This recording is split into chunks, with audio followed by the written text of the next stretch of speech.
4 years, and that lets you save. Who cares? True Form Life. Green lookum.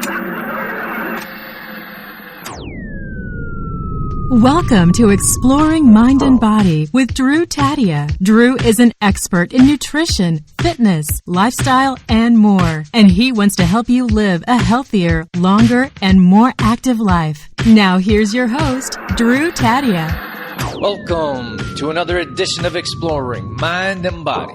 As always, I'm your host, Drew Tadia. As always, we so much appreciate you being here, being a part of our True Form Life community, and everything you're doing to contribute to the show through your listens, downloads, shares. We so much appreciate that, and certainly wouldn't be here without you.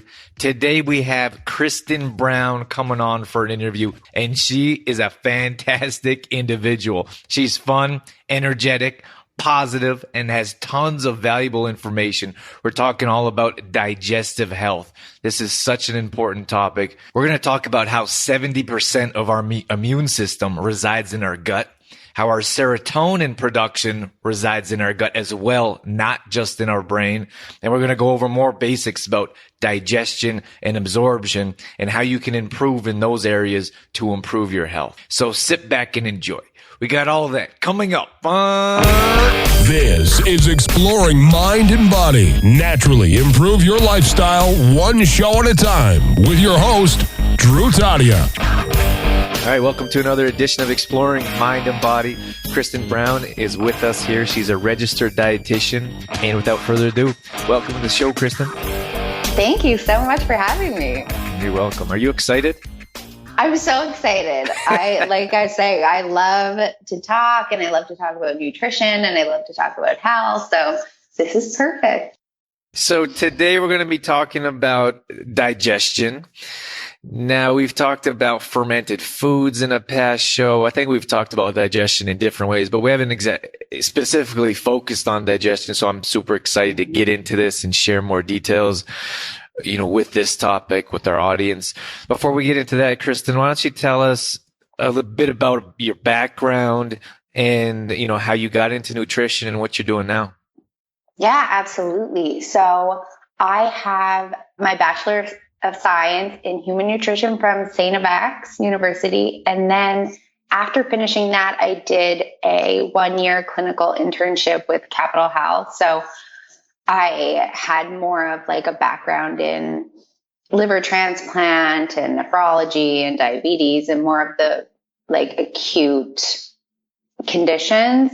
And after working there for a year, I just knew that I needed to change and I needed to work with people who were healthy instead of people who were kind of on their last days or their last years. I shift my focus a lot and started working more in like prevention and teaching people how to eat and teaching people, what's good for their body and why, and in hopes of preventing those sorts of conditions from happening. So I have since, in the last 6 months, quit my full-time, more corporate job and now work totally for myself. And now I'm just kind of doing my thing and helping people just be healthier with some nutrition education and some habit-based coaching. And was it a bit scary kind of leaving Oh my gosh. I can't even tell you. There's this funny diagram that says like the life of an entrepreneur. And it's like this huge like up and down. And I can totally relate to that 100%, that it's scary. And some days are amazing. And you're like, yes, I did the right thing. And then other days you're like, oh my gosh, what on earth was I thinking? Yeah, I know what you mean. I think everyone can relate. Anyone who works for themselves, I think, can relate 100%. But I think the good days now that I'm sort of into it definitely outweigh the bad. So I feel like I'm on a good path now. That's good. That's good to hear. All right. So let's get into more of our main topic in digestion and gut health. Why don't we start with the basics of why you think this is an important topic and maybe let's just start. Excuse me, I'm getting ahead of myself. Let's just start with that. Why do you think this is an important topic? Oh my gosh, for so many different reasons.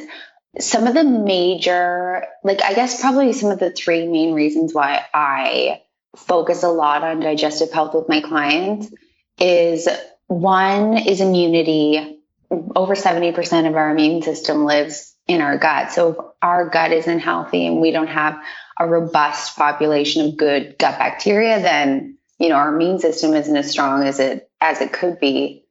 Serotonin production is another one, and which is basically just our feel-good chemical that is low oftentimes when we're diagnosed with depression. So there's a lot of new research out now that is focused around treating depression with probiotics or beneficial bacteria rather than, any sort of prescription medication, which is pretty phenomenal. And then, of course, just digestion and absorption. So, we spend so much time preparing different foods and buying organic and researching what the latest superfood is. But if our digestion isn't, on point, then really we're just wasting our time and our money. So I really focus on digestive health a lot with my clients for those major reasons. And it has made a world of difference for a lot of people. I wish I was a bit of a more of a research type of person. I shouldn't say that. I like to research. I like to find the root of whatever is going on, but I'm not really a fact person or percentage person. And I'm glad I was happy to hear that you said or we're talking about the serotonin production, related to depression. I remember I did this presentation one time and I was talking about depression. I didn't realize it was so, I don't know, it was such a touchy topic, but all I said is that we would be less depressed if we had a better diet. There's direct, research linked to having more of a better lifestyle, having better foods put in our body and less types of depression. And people were incredibly offended by that statement alone. Do you ever run into that? Oh gosh. No, I don't. What's funny? I spoke at a Fitness New Brunswick conference on the weekend, and you always get a few skeptics that don't really believe in the power of nutrition or just are really into pharmaceutical medications as the key to managing different diseases, and that nutrition is sort of just kind of frou-frou. But it's so real. And I guess after seeing it for so long, see it work. You couldn't imagine it being any different, but people are touchy about everything. So I wouldn't worry too much about it. I suppose it just depends on the given day and who's sitting in front of you, right? Exactly. 100%. The immune system is something else that, is more than worth talking about when it comes to gut health and digestion. Mm-hmm. Tell me more about this. I don't think it's common knowledge. I think that, we have so many, right now, at least up in Canada where I'm at, it's a flu season. It's winter's coming. Everyone's not feeling well, it seems like. Mm-hmm. And, when I bring up nutrition around your immune system and not feeling well, I don't think that a lot of people believe it or have heard that before. Oh yeah, 100%. And I have people sitting in front of me that tend to get sick very often. And the first thing I'll ask them is if they had, recurrent ear infections as a baby, and if they were on multiple courses of antibiotics. And 9 times out of 10, I can draw that link right away from people who tend to just catch everything to how many times they've been on antibiotics. And the issue is not antibiotics. I'll never sit here and tell you that antibiotics are bad, but I do think that they're overprescribed. And I do think that we don't take enough care to sort of replenish our good bacteria after we take a course of antibiotics. And then we end up getting sick a lot more frequently. And it's such a simple fix.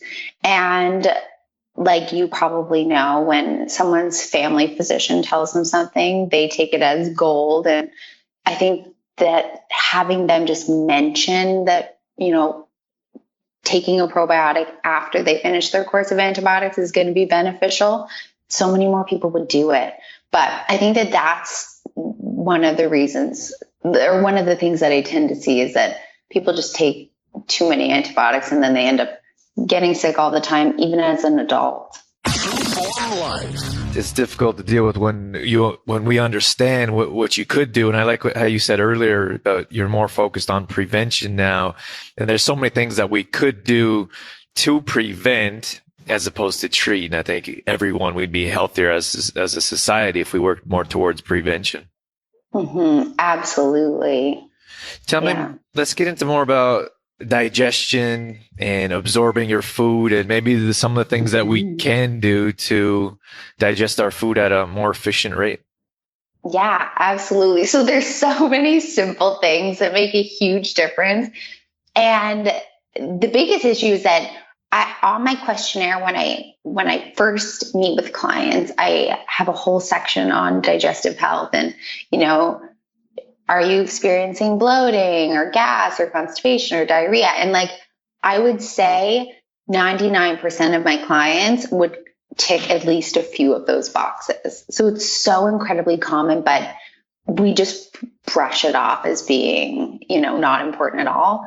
I would say that many times just slowing down and taking time to eat and actually chew your food makes all the difference in the world before you even get into probiotics or digestive enzymes or anything like that. Really just stopping, being in that rest and digest state rather than that fight or flight mode that most of us are in.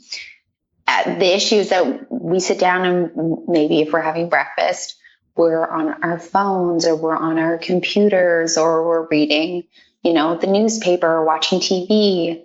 And we're not really just resting and focusing on eating and chewing properly. Usually it's take a couple bites and swallow. What's the minimum amount of time I can chew this before I can safely get it down without choking? Versus actually, chewing. And that's the first step in digestion, is that breaking down of food that can't happen, further along in our digestive tract. And I think oftentimes we forget that. So just the simple act of chewing our food properly, which I usually tell people, shoot for 15 to 20 times chewing before you swallow. I did a past show called Mindful Eating. And I just talked about paying attention to the food that we're consuming. We also we're just starting this new kind of idea called the morning show.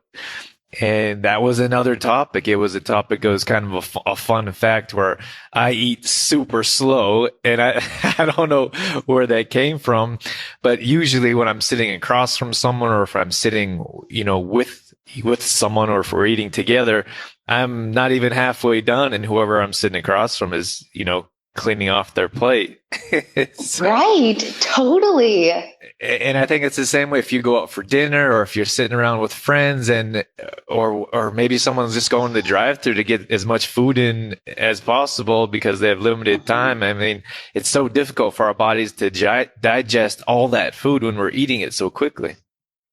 Oh yeah, absolutely. And I think it's so overlooked, right? Food and taking time to eat a meal is just, it's not really important to a lot of us anymore. And so it is, how quickly can I get supper over with so I can get on to the next thing? Or how, we're just so busy and we neglect, one of arguably the most important things in keeping our body alive. So I wonder if that's just, I'm sure it's different in different societies or different countries. have you ever been to Germany or Europe?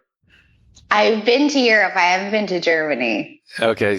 Well, I was over there for I would call it extended period of time. It was about 7 months. And I got to experience their culture, what it was like to live there. And they would sit there and eat. an enjoyable long-term event. We would eat for about 4 hours. And I was like, are we ever going to be done with this? And then you're like, there is a happy medium. Well, I mean, at first I was like, wow, this is crazy. I'm never going to get out of here. But then you appreciate it. You learn that they actually enjoy each other's company. They shut the stores down a bit early, and they have, they had a liqueur after dinner. Then they sit down and drink a coffee or a tea. And I was just like, wow, these people, I mean, they know how to enjoy themselves. And I think that's all there was to it. All right, don't go anywhere. We got tons of more information coming up on Exploring Mind and Body. And then there's all of that talk about, why are the French so thin, and they eat bread and wine, but they take time to eat and they actually enjoy their food. So then, their cravings later in the day are probably next to nil. Mm-hmm. So I feel like it's all related, but yeah, I think that it's just the way our society is progressing. I have noticed a difference, I must say, moving from Alberta back to the East Coast. People are definitely a little bit more relaxed and value their, dinner times a little bit more. So it's different, I guess, even just across Canada, I've noticed. I was surprised that I told you I spent some time there this summer. And actually, we have a new listening base in Sussex that, we'll be hearing this. And I was surprised, I grew up here and on the West Coast, everyone's fast, everyone's in a hurry. And I'm over there spending time going to the grocery store or getting gas, whatever it is. And nobody's in a hurry for anything. And I'm like, can we just move, people? So true. There's full-on conversations happening at the checkout at the grocery store. Oh yeah, people enjoy their just slow-paced life, it's amazing. Yeah, I think it's great. I mean, when I get back here, if I go visit, and I visit a few times now, and I come back to the West Coast, I'm just like, why is everyone such in a rush? Everyone's such in a hurry. Why can't we just relax a little bit? Oh yeah, I have been back since May, and I heard the first person beep their car horn, I think last week. Yeah. So it's just a different life. It's pretty interesting. But yeah, I mean, yeah, it's taking time is definitely good, particularly around eating. So. Yeah, I think that's what it comes down to when we come back to eating here and enjoying yourself, enjoying your food. And I think it also comes back to knowing where your food comes from, appreciating your food, possibly growing it yourself during the summer seasons. I mean, if we had a more of appreciation for the foods that we were going to put in our body and then our body is going to digest, I think we would all be able to digest food at a more efficient rate. Absolutely. And instead of looking at it as like a burden or something that takes time, which unfortunately a lot of people, and I hear it a lot from my clients, why does it take so long to prepare a meal and things should be fast? We've just lost that appreciation for food as, what it is as nourishment for our body. And it does take time and it is a huge priority. Whereas I think we look at it now as an inconvenience. You talked about gut health or gut bacteria early on. Can you explain that more in depth for us so we have a better understanding of it? Yeah, absolutely. So actually, there's far more bugs, I guess I could call them, or, bacteria in our gut than there is cells in our body. We are made up mostly of bacteria. And the major issue is that we can affect that number and the diversity of strains of bacteria in our system a lot of different ways. And what we want, the ultimate goal is to have maximum amount of strains of good bacteria so that we can digest our food well. Like I said, we can have a strong immune system, we can have good serotonin production, but unfortunately, the number of bacteria and the strains of bacteria that we have are affected by a lot of different things. So that's sort of limiting us right now, and it's really impacting our health. So when we talk about good bacteria, many of us don't know about good bacteria, but everyone knows about bad bacteria. So I'm sure you get the question maybe from a new client or someone that you're working with. They say, what is this? What is this good bacteria, and how do I don't know, create more of it in my gut? What do you tell them?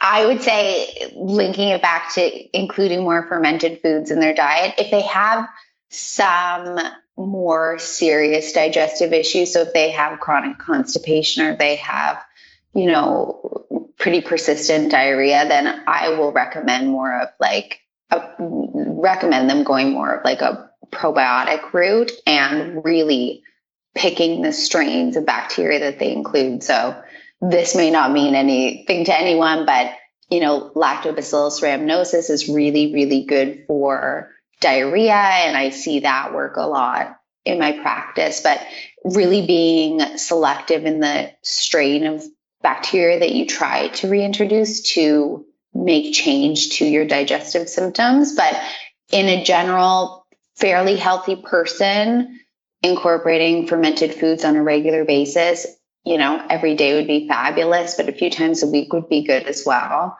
is pretty good at just sort of maintaining that balance of good bacteria. Tell me a bit about fermented foods, maybe some of the ones that you recommend.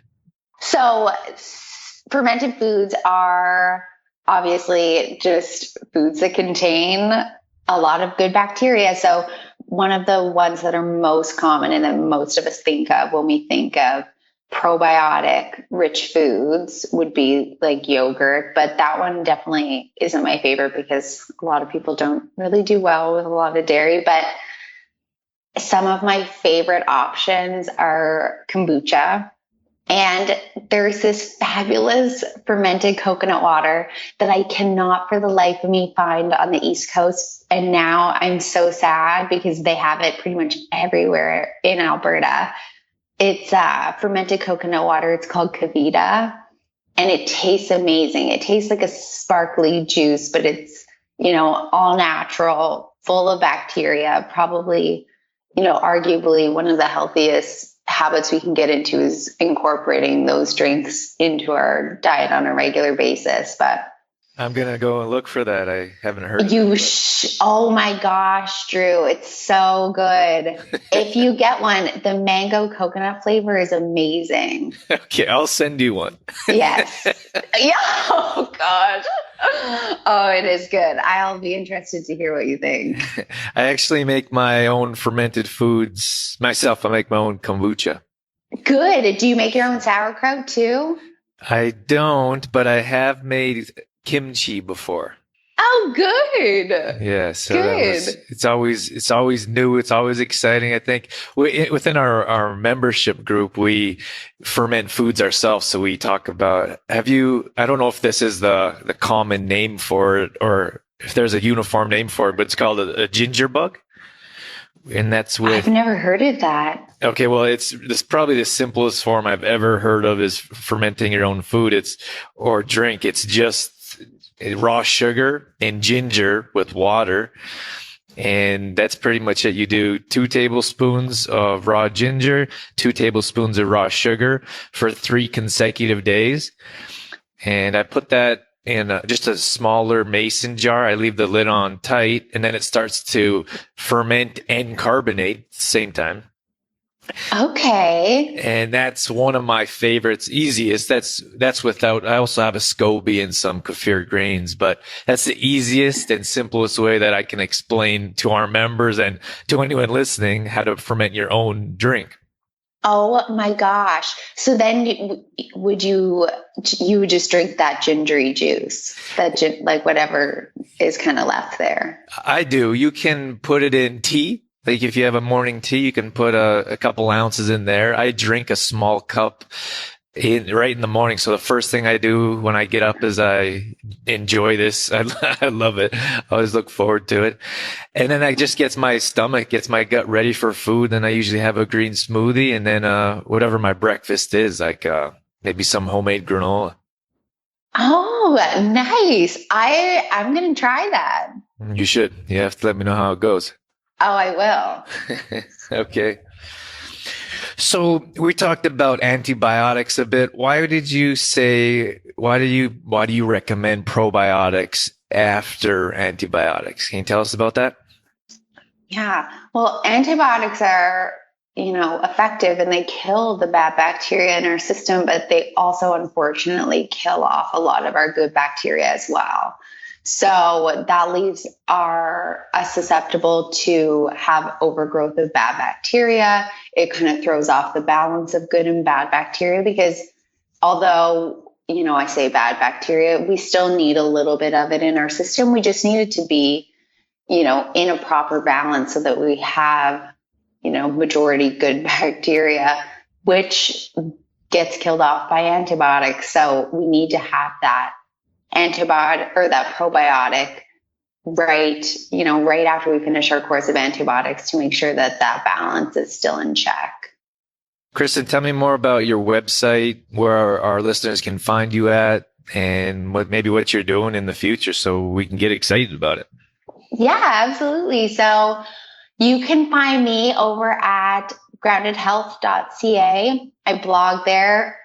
I try to do it once a week and I answer reader questions over there. I have a private Facebook group called Nutrition Mastermind where we just kind of share different ideas and successes and recipes and that sort of thing. It's just a really supportive group of people who are just trying to, do the do of healthy eating and making it work in our crazy, busy lives.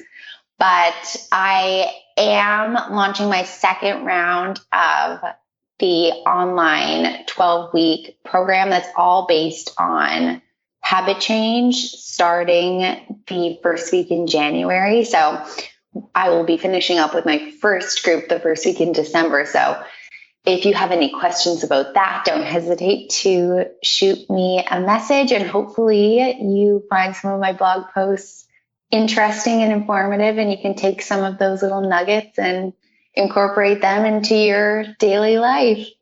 Fantastic. All right, Kristin, we're going to link all this in the show notes and we'll share your show and we'll get people your way as well. So thank you so much for your time and coming on the show. It was awesome. I appreciate you coming on. Great. Thanks so much for having me.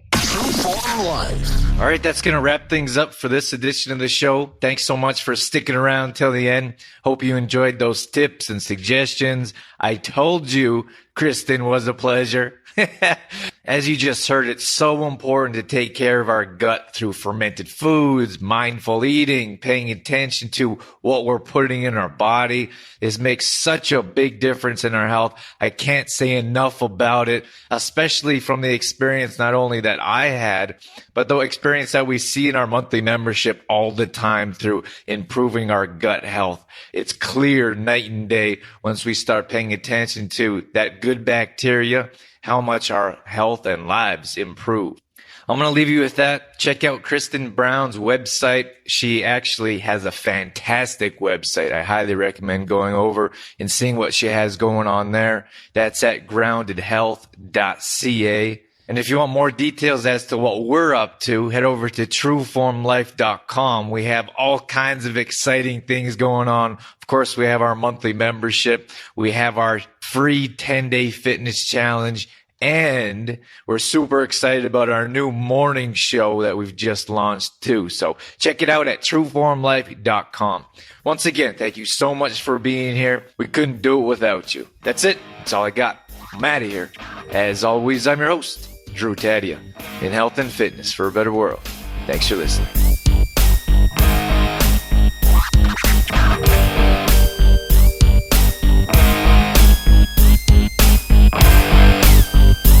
You've been listening to Exploring Mind and Body with Trueform Life's Drew Tadia, fitness expert. To find out more about the show, Drew Tadia, or to listen to past shows, visit exploringmindandbody.com.